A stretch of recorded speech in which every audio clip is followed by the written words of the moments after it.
Okay, assalamu alaikum dear students, welcome back to online classes, welcome to our channel and welcome to chemistry.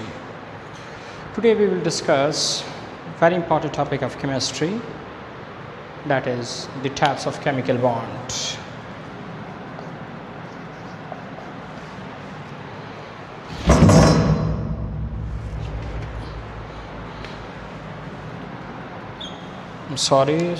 Types of chemical bond.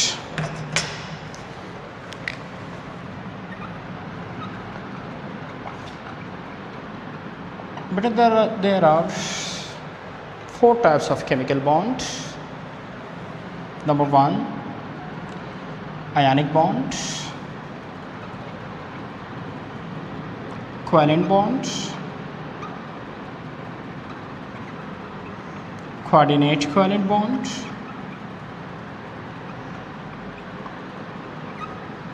and the last one is metallic bond. बेटा इससे पहले अगर आप लोग lecture देखें तो मैंने कहा था कि मैंने जो क्वेश्चन किया था कि एटम बॉन्ड क्यों बनाते हैं,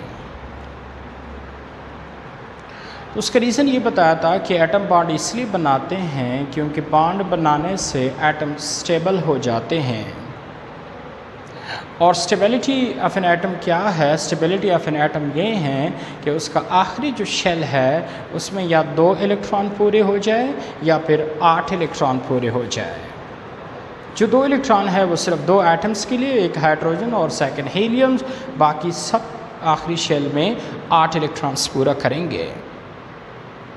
इसी वजह से एटम एटम बॉन्ड बनाते हैं क्योंकि बॉन्ड से ही सिर्फ ये आखिरी शेल में 2 या 8 इलेक्ट्रॉन आ सकते हैं, क्योंकि अल्लाह ने किसी को भी आखिरी शेल में 2 या 8 इलेक्ट्रॉन नहीं दिए हैं। हाँ, चंद एलिमेंट्स एटम ऐसे हैं जिनका आखिरी शेल में 2 या 8 इलेक्ट्रॉन पहले से पूरे हैं, तो इसलिए वो एटम बॉन्ड ही नहीं बनाते और इसको बॉन्ड बनाने की ज़रूरत ही नहीं है, तो इसके वैलेंसी 0 होगी। So that's why they are called zero group elements, क्योंकि वो फिर रिएक्शन में भी हिस्सा नहीं लेगा, जाहिर बात है। So that's why they are also called inert gases.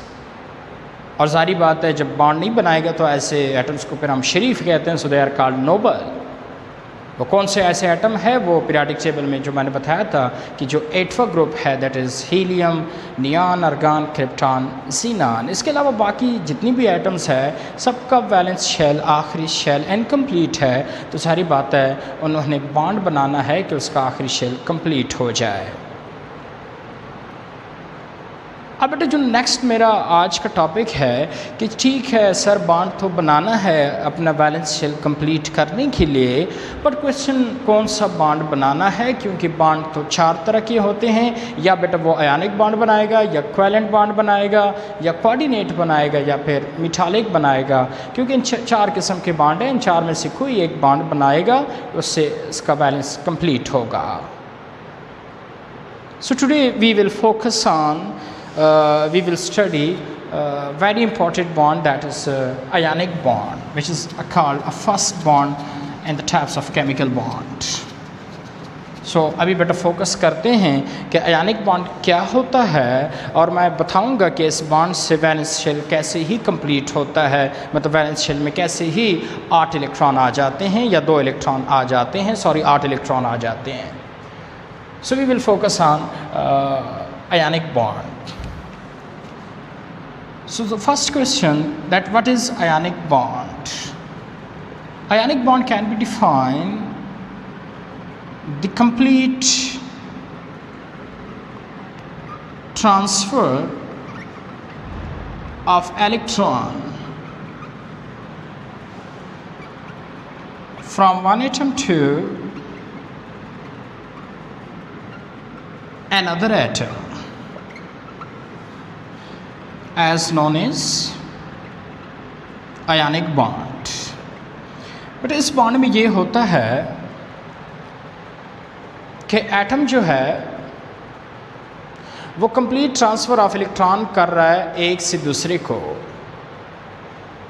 मतलब जिस बॉन्ड में इलेक्ट्रॉन एक एटम से दूसरे एटम को कंप्लीटली ट्रांसफ़र हो जाए उसको आयनिक बॉन्ड कहेंगे। तो जो एटम इलेक्ट्रॉन डोनेट करेगा उसको हम डोनर कहेंगे, they are called donor atom. और जो एक्सेप्ट करेगा so they are acceptor atom.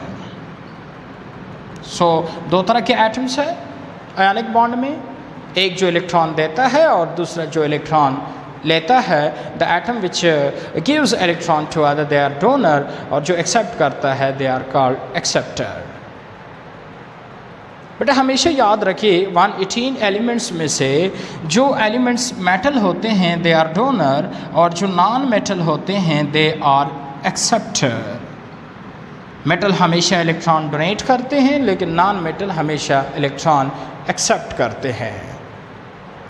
सो इसी वजह से आयनिक बॉन्ड को आप यूँ भी डिफाइन कर सकते हैं कि the bond between metal and non-metal is known as ionic bond. So how you can define what is ionic bond? The bond between metal and non-metal is called ionic bond. जो metal और non metal के दरमियान bond होता है उसको हम ionic bond कहते हैं।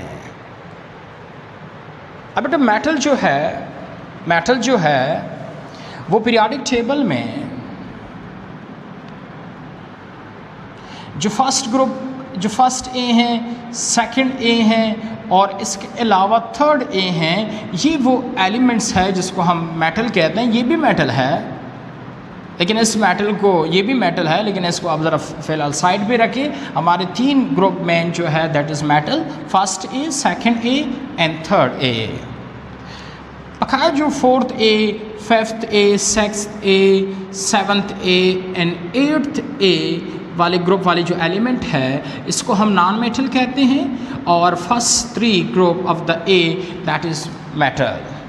सो जो बॉन्ड बेटा मेटल और नॉन के बीच होगा हमेशा वो आयनिक होगा, उसमें कंप्लीट ट्रांसफ़र ऑफ इलेक्ट्रॉन हुआ होगा। तो उसमें जो इलेक्ट्रॉन देता है they are donor, metal is donor, और जो इलेक्ट्रॉन लेने वाला होता है they are acceptor, so they are non metal. Let me explain the example of ionic bond.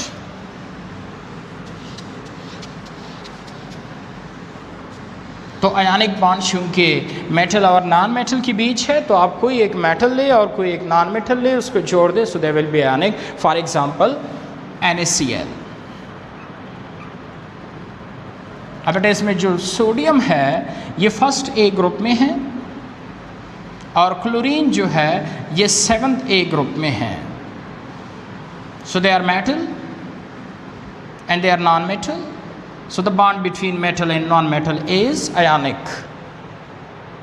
और ये भी पता है कि जब एक मेटल हो दूसरा नॉन मेटल हो तो कंप्लीट ट्रांसफ़र हुआ होगा, एक donor, so the sodium is donor and chlorine is acceptor.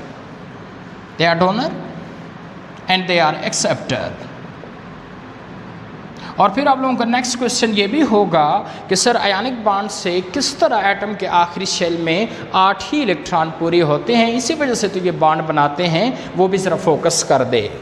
Suppose अगर हम पहला डोनर एटम ले लें विच इज़ सोडियम, जिसका एटॉमिक नंबर है 11, तो इसका इलेक्ट्रॉनिक कन्फिगुरेशन होगा 1s2, 2s2, 2p6 and 3s1।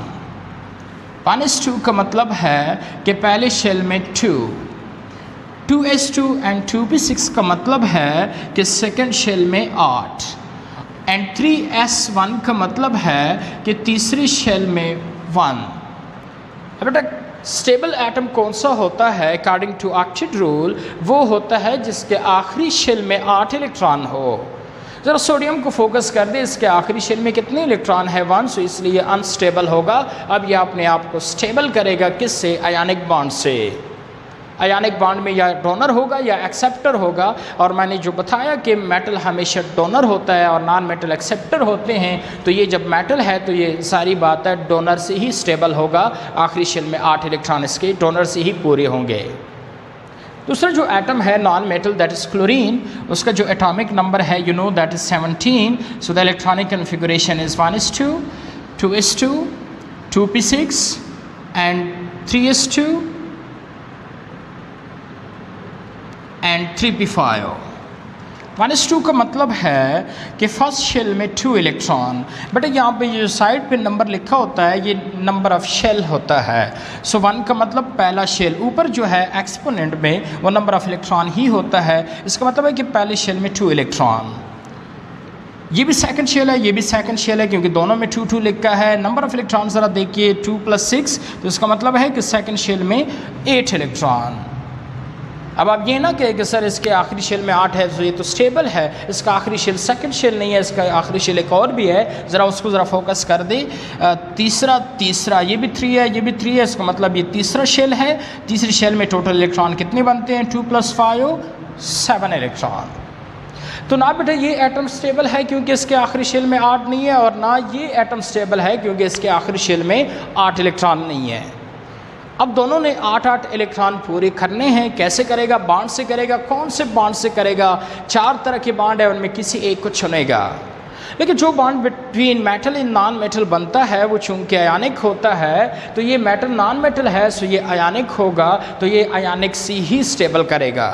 अब आयनिक से कैसे स्टेबल करेगा? You know what is ionic? The complete transfer of electron from one atom to another. मतलब जो मेटल है वो इलेक्ट्रॉन देता है, दे आर डोनर, जो नॉन मेटल है वो लेता है, सो दे आर एक्सेप्टर। अब बेटा ये जो सोडियम है ये कंप्लीटली ट्रांसफ़र करेगा अपना इलेक्ट्रॉन किसको? Non metal, that is chlorine को। अब जब सोडियम अपना कंप्लीटली इलेक्ट्रॉन इसको ट्रांसफ़र कर दे तो इसके आखिरी शेल में कितने बच जाएंगे? That is 0। आप लोगों को पता है कि जी शेल क्या होता है? Shell is the path of electron. Shell path of electron होता है। अब बेटा जब इलेक्ट्रॉन नहीं है, वो जो था वो चला गया 0, तो शेल कहाँ से होगा? शेल का डिफिनीशन है कि the path of electron is shell. Electron के रास्ते को शेल कहते हैं। अब जब इलेक्ट्रॉन नहीं है तो सारी बात है रास्ता भी ख़त्म हुआ, तो इसका आखिरी शेल ये वाला ख़त्म हो जाएगा। तो which one is valid shell? आखिरी शेल अब ये कंसिडर किया जाएगा। अब इसके आखिरी शेल में देखिए कितने इलेक्ट्रॉन है? 8 पूरे हैं। तो इसका मतलब ये हुआ कि एक इलेक्ट्रॉन देने से, एक इलेक्ट्रॉन से जान छुड़ाने से जो इसका आखिरी शेल था वो कंप्लीट ही हुआ। इसी वजह से हम कहते हैं कि बॉन्ड से ही एटम के आखिरी शेल में 8 इलेक्ट्रॉन आ सकते हैं। दे विल बी स्टेबल, वो स्टेबल हो सकता है। दूसरी जगह पे अगर आप फोकस कर दे, दैट इज क्लोरीन, उसके आखिरी शेल में कितने इलेक्ट्रॉन है? 7। जब एक इलेक्ट्रॉन वहाँ से आ गया तो उससे अब कितने हो गए? 7 + 1 दैट इज़ 8। अब इसके आखिरी शेल में 7 नहीं है, अब इसके आखिरी शेल में 8 हो गए। तो इसका मतलब है कि जिसने दिया वो भी 8 हो गया, उसके आखिरी शेल में वो भी स्टेबल हो गया। जिसने लिया उसके आखिरी शेल में भी 8 हो गए, वो भी स्टेबल हो गया। सो दोनों एटम जो है वो उसके आखिरी शेल में 8 इलेक्ट्रॉन पूरे हो गए। So they obey octet rule, so both are stable. The name of such a bond is known as ionic bond. इसमें आपने देखा कि एक एटम ने कंप्लीटली इलेक्ट्रॉन दूसरे को ट्रांसफ़र कर दिया, and such a complete transfer of electron from metal to non metal, that is known as ionic bond. तो अब बेटा जो इसका इलेक्ट्रॉनिक कन्फिगुरेशन होगा वो किस तरह का होगा? दैट इज़ अब ये सोडियम नहीं होगा, ये अब सोडियम प्लस होगा, क्योंकि जो इलेक्ट्रॉन देता है उस पर पॉजिटिव चार्ज आता है और जो इलेक्ट्रॉन लेता है उस पर नेगेटिव आता है। अब ये क्लोरीन नहीं होगा, ये क्लोराइड आयन होगा। सो अब इसे एक इलेक्ट्रॉन चूंकि चला गया ये वाला, सो अब इसको ज़रा माइनस कर दे तो electronic configuration will be 1s2 2s2 and 2p6। ये नहीं लिखे क्योंकि ये तो चला गया। दूसरी जगह पे अगर आप देखें क्लोरीन उसको, सो 1s2 2s2 2p6 3s2 3p5 की जगह अब 3p6 होगा। क्यों? क्योंकि पहले 5 था, अब एक इलेक्ट्रॉन चूंकि गेन कर दिया p ने, सो अब 6 होगा। अब भी इसके आखिरी शेल अगर आप देखिए, इसके आखिरी शेल में कितने हो गए? 8, और इसकी भी आखिरी शेल में कितने इलेक्ट्रॉन हो गए? That is 8। So that is known as ionic bond. तो बेटा सिर्फ आयनिक बॉन्ड का एग्जांपल NaCl नहीं है, कोई भी एक मेटल ले, कोई भी दूसरा नॉन मेटल ले, तो उसके बीच जो बॉन्ड होगा वो हमेशा आयनिक होगा। तो आयनिक में आप लोगों ने देखा कि किस तरह एटम जो है डोनर भी और एक्सेप्टर भी स्टेबल हो जाते हैं। सो that is all about ionic bond. Thank you very much.